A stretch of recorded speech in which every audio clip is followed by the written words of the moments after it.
بسم اللہ والصلاة والسلام علی رسول اللہ صلی اللہ علیہ وسلم وبعد۔ آج کا ہمارا موضوع ہے کہ خلا کے بعد پہلے خاوند سے رجوع ہو سکتا ہے۔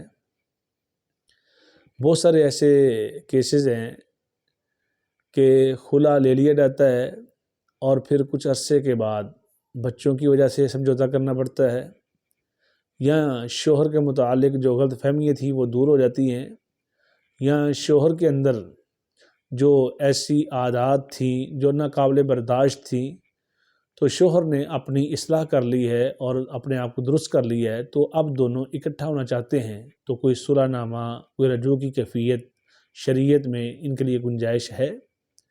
تو اس میں دیکھیے، شریعت میں دو صورتیں ایسی ہیں کہ جس میں بیوی کا شوہر کے ساتھ کبھی رجوع یا صلح نہیں ہو سکتی۔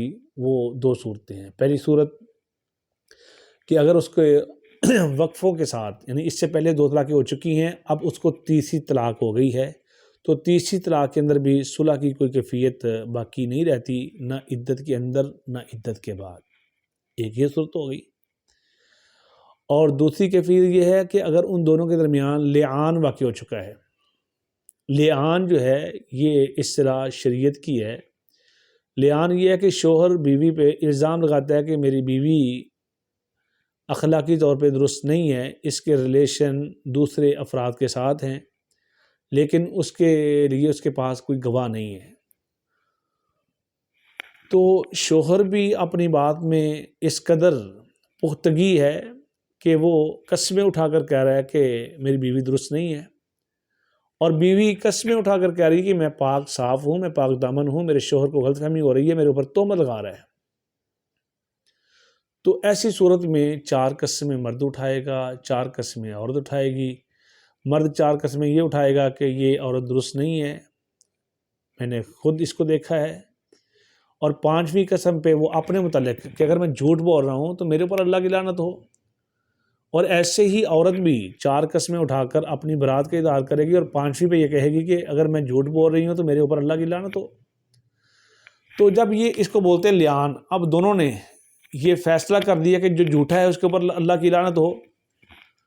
اب اللہ ہی بہتر جانتا ہے کون سچ پہ ہے کون جھوٹ پہ ہے، لیکن اس کو بولتے ہیں لعان۔ اس کے بعد شوہر اس کو طلاق دے یا نہ دے، صرف لعان کرنے کی وجہ سے ان کے درمیان ہمیشہ کے لیے جدائی واقع ہوگی، اور کوئی گنجائش نہیں ہے کہ اب یہ دونوں زندگی میں کسی موقع پہ اکٹھے ہو سکیں۔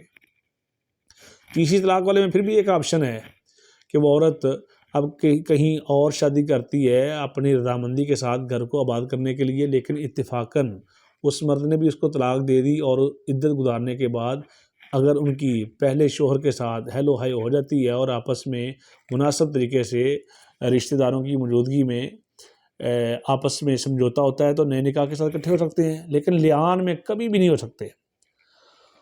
تو جو عورت خلا طلب کرتی ہے تو اس میں اگر غلط فہمیاں دور ہو گئی ہیں تو یہ نئے نکاح کے ساتھ، کیوں جو ہی خلا لیا ڈگری جاری ہوگی، نکاح ٹوٹ گیا، ختم ہو گیا۔ اب چاہے وہ عدت ہے یا عدت کے بعد، دونوں صورتوں میں یہ نئے نکاح کے ساتھ اپنے گھر کو آباد کر سکتے ہیں۔ اس سلسلے میں ایک فتویٰ بھی ہے سیدنا عبداللہ بن عباس رضی اللہ تعالیٰ عنہ کا، سنن کبریٰ بہقی کے اندر۔ ابراہیم بن سعد سوال کرتے ہیں کہ ایک مرد نے 2 طلاقیں دے دی تھی اپنی بیوی کو، اب اس کے بعد صرف آخری حل تھا، آخری گنجائش تھی، تو اس کی بیوی نے اس سے خلا لے لیا، تو اب خلا کے بعد پھر چاہتے ہیں کہ اکٹھے ہو جائیں، کیا وہ ہو سکتے ہیں؟ تو سیدنا عبداللہ بن عباس رضی اللہ تعالیٰ کا جو فتویٰ ہے کہ خاوند خلا یافتہ بیوی سے نکاح کر سکتا ہے۔ کیا مطلب کہ خلا کے بعد نکاح کے ساتھ وہ اپنے گھر کو آباد کر سکتے ہیں، اس میں کوئی حرج نہیں ہے، اور شریعت کی طرف سے اجازت ہے۔ اللہ پاک فہم اور سمجھ نصیب فرمائے۔